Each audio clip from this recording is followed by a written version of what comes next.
Bonjour tout le monde, voici la vidéo qui correspond au début du chapitre d'enseignement scientifique de la classe de première où je vais vous parler des éléments chimiques. Les éléments chimiques, ça vous rappelle évidemment la classification de Mendeleïev que vous avez vu en classe de seconde. Alors il ne s'agit évidemment pas de refaire un cours de seconde avec la composition et les propriétés de ces éléments, mais plutôt de se poser la question d'où viennent tous ces éléments chimiques, comment se sont-ils formés. Alors pour expliquer la formation de ces éléments chimiques, eh bien, on va revenir à l'origine de l'univers, c'est-à-dire le Big Bang.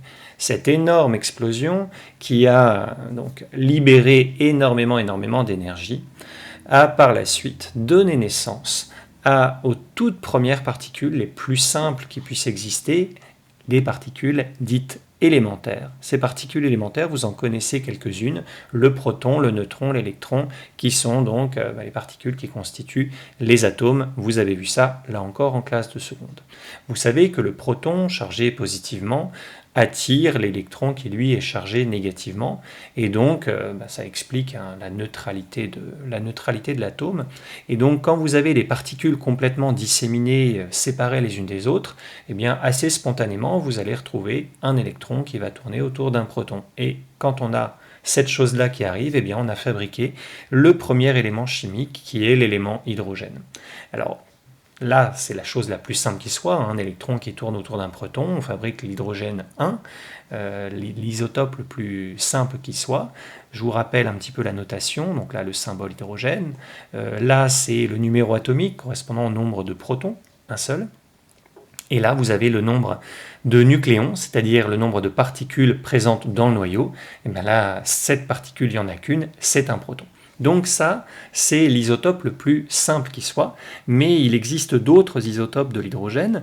On reste toujours sur de l'hydrogène, toujours le même élément chimique, donc toujours Z égale 1, mais on peut avoir dans le noyau plusieurs nucléons, puisque un neutron, voire même deux neutrons, peuvent venir s'associer au proton, et ainsi donc on a formé d'autres isotopes de l'élément hydrogène. Ça se fait de manière relativement spontanée d'un point de vue, on va dire, électrique pour faire simple. Ces éléments donc résultent d'attraction de particules élémentaires, mais il ne faut pas oublier que tout ça résulte et a été projeté du fait du Big Bang avec beaucoup d'énergie. Et donc, qu'est-ce qui va se passer lorsqu'un noyau d'hydrogène rencontre un autre noyau d'hydrogène? Eh bien, malgré la répulsion des protons, puisqu'une charge plus repousse une charge plus, l'énergie qu'il porte va être suffisante pour expliquer qu'en fait, les noyaux vont se rapprocher et ils vont rester, en fait, l'un avec l'autre, ou plutôt ils vont donner naissance à un noyau plus gros, malgré la répulsion de particules de protons à l'intérieur. Cette réunion de petits noyaux pour en fabriquer un plus gros, c'est de la fusion nucléaire, la fusion du noyau. Et quand on a fusion nucléaire d'hydrogène, eh bien on va fabriquer le deuxième élément chimique qui est l'hélium. Hélium 3, hélium 4, voici les deux isotopes de l'hélium. Alors comment on va symboliser cette transformation? C'est assez simple, vous allez le voir. Prenons l'exemple, il y en a plusieurs possibles. Un exemple possible de fusion nucléaire de l'hydrogène 2, l'hydrogène 3 vont fusionner pour donner naissance à l'hélium 4. Si je regarde un petit peu cette transformation de plus près, je vois que ce n'est pas tout à fait terminé. Puisque là, vous avez 5 nucléons qui vont interagir les uns avec les autres en fusionnant pour donner naissance à une particule qui n'en contient que 4. Il manque donc un nucléon et il n'y a pas de disparition de nucléon au cours de la fusion. Ce nucléon manquant, je regarde d'un peu plus près, regardez, ça n'est pas un proton, puisque 1, et je fabrique un élément qui en contient 2, tous les protons sont présents. Donc, la particule qui est un nucléon et qui n'est pas un proton, c'est évidemment un neutron. Voilà comment on symbolise le neutron. 0 parce que ça n'est pas un proton, et 1 parce que c'est un nucléon, la lettre N pour neutron bien évidemment. Donc voilà comment on symbolise une fusion nucléaire. Donc on a ainsi fabriqué les deux premiers éléments chimiques, l'hydrogène par attraction tout simplement d'un électron et d'un proton, et puis l'hélium par fusion de l'hydrogène.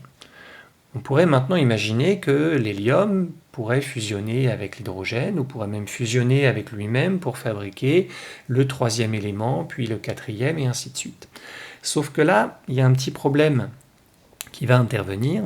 Je vous l'ai dit tout à l'heure, quand deux hydrogènes se rapprochent, il y a quand même une répulsion. Malgré tout, s'il y a suffisamment d'énergie, ça va donner naissance au noyau plus gros. Mais si on a un noyau plus gros, plus de charge positive, ça va entraîner une répulsion plus forte. Donc pour que on ait fabrication d'un élément plus lourd, il faut plus d'énergie pour rapprocher des choses qui se repoussent plus. Et ça, c'est pas simple de l'avoir. Ça ne se produit que dans certaines situations bien particulières, et donc ainsi on va pouvoir expliquer l'apparition d'éléments dits légers. Vous allez voir, un léger, jusqu'où on va alléger. Pour cela, eh bien, on va voir ce qui se passe au cœur de ces nuages d'hélium et d'hydrogène. On a expliqué l'origine de ces deux éléments. Donc on a là, dans les premiers temps de l'univers, uniquement des nuages d'hydrogène et d'hélium qui sont répartis de manière inhomogène. Donc il y a des endroits où il y en a plus, des endroits où il y en a moins. Et donc ces endroits, ces nuages où il y a beaucoup d'hydrogène et d'hélium, on appelle ça des nébuleuses.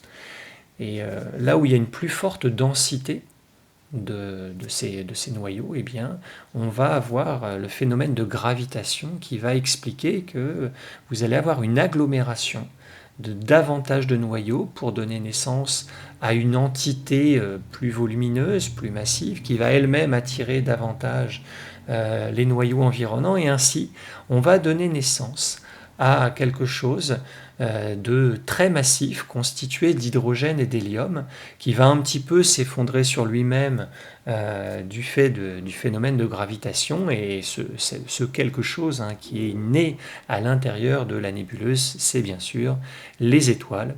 Et au cœur des étoiles, eh bien, vous allez avoir, sans rentrer dans les détails, beaucoup d'énergie, vraiment au cœur de l'étoile, il y a beaucoup d'énergie.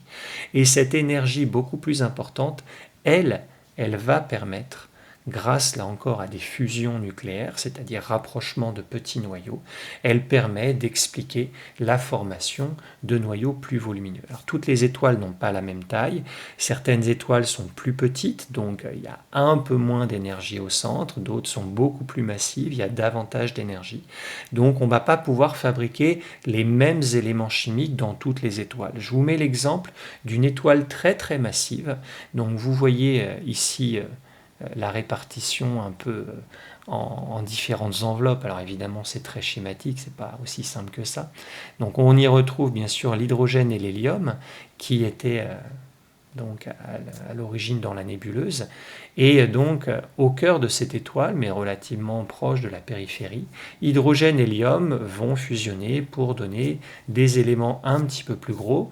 Vous avez ici l'exemple de la fusion de 3 noyaux d'hélium pour donner du carbone, et donc ce carbone, lui, pour se former, nécessite davantage d'énergie, donc on va le retrouver un peu plus au cœur de l'étoile, et ce carbone va lui-même fusionner éventuellement avec lui-même pour donner naissance au magnésium, et ainsi de suite. Et on se rapproche petit à petit du cœur de l'étoile, là où il y a l'énergie la plus forte, là où on pourra rapprocher des noyaux qui sont plus gros, donc qui se repoussent plus. Mais quoi qu'il arrive, au cœur d'une étoile, au mieux, on pourra fabriquer l'élément fer. L'élément fer, vous le voyez là, c'est le 26e élément de la classification. Il y en a plus d'une centaine. Donc là, au cœur des étoiles, on arrive déjà à expliquer la fabrication des éléments un petit peu plus gros que l'hydrogène et l'hélium, mais on en reste quand même à Z égale 26. Donc on qualifie ces éléments de légers, même s'ils sont plus lourds que les tout premiers, mais par rapport à ce qui peut exister, ça reste quand même relativement petit. Donc quelle que soit la taille de l'étoile, on ne pourra pas aller au-delà du fer. Bon, des étoiles plus petites, on ne fabriquera même pas du fer. Mais ça, peu importe. Donc, ce que vous devez savoir faire et reconnaître, c'est, là vous avez 4 écritures, hein, reconnaître que ce sont effectivement des fusions qui sont symbolisées ici. Alors comment est-ce qu'on reconnaît une fusion? C'est pas très compliqué. À partir de certains noyaux, petits ou un peu moins petits, on fabrique un noyau plus gros. Là c'est le cas. Là à partir de 3 petits noyaux d'hélium, on fabrique un noyau de carbone.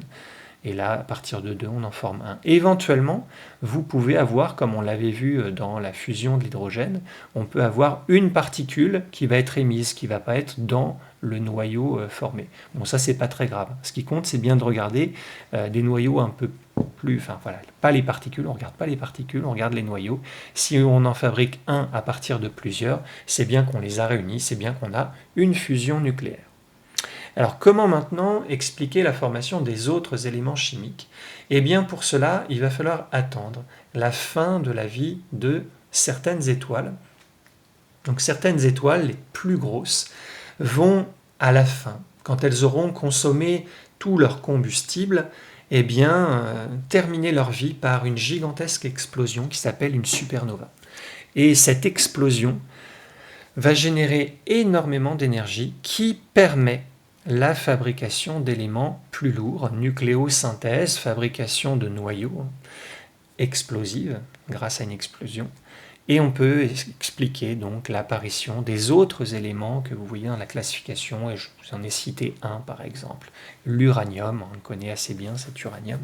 Et donc cet élément uranium qui est lourd a été formé au cours d'une nucléosynthèse explosive, au cours de l'explosion donc d'une étoile de première génération. Ces gros noyaux peuvent eux-mêmes subir des transformations.